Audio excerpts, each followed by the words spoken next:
chama cha Jubilee katika uchaguzi mdogo wa Narok mjini, Joshua Kaputa ameonyesha wasiwasi kufuatia madai kwamba baadhi ya wawaniaji wanawahonga wapiga kura na kukitaka tume ya IEBC kuhakikisha kuwa waliohusika wanachukuliwa hatua za kisheria.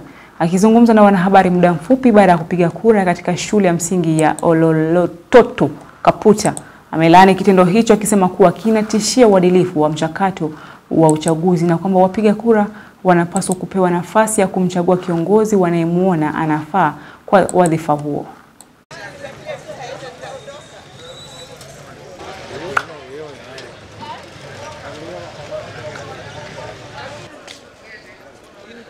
Tunajua yale ambayo yanaendelea.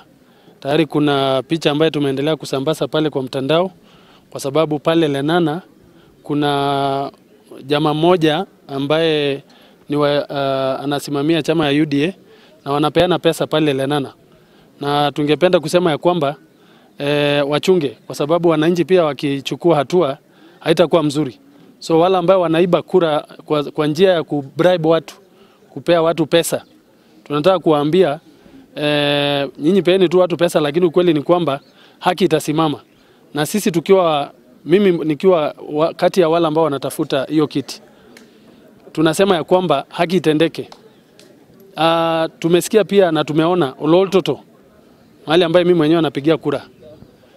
Kuna darasa ambaye watu wanawekwa, wanalipwa pesa, wanaitwa, alafu wakianza kupewa pesa wanaanza kushout mtu ya UDA. Tungependa kusema ya kwamba as much as tunaheshimu serikali pia heshimu wananchi, kwa sababu sisi tukiwa opposition tungependa kusema ya kwamba sisi pia ni Wanakenya na tuko na haki ya kupigia kura yule ambaye tunataka. Na wala ambao wanafanya hivyo tungependa kuomba sheria ichukue hatua yake, kwa sababu haifai kamwe watu kunyanyaswa kwa njia hiyo ya kuwakejeli na kuwalipa watu pesa.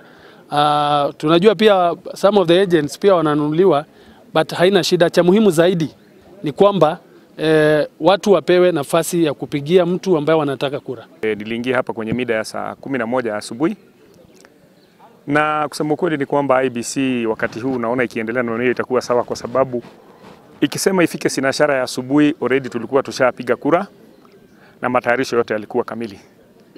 Wengine pia napongeza ni vyombo vya usalama, manake usalama hapa ni kabambe. Ukijaribu kuingia kila mahali usalama umewekwa. Wapigaji kura wanasaidiwa viwavyo na watu wa IEBC. Vyama vyote naona maagents wao wamefika mapema. Hivyo ni kumaanisha kwamba leo mambo ni sabamba. Sababu kama hapa Masikonde tumezoea kwamba sababu watu tunapiga stream 12 kwamba laini zinakuwa kubwa. Lakini leo maajabu ni kwamba laini ni chache, kwa sababu watu wanakuja tu wakiwa tu kwa muda wa dakika kama moja umeshamaliziwa kupiga kura na unatoka ukielekea kwako nyumbani ama makazini.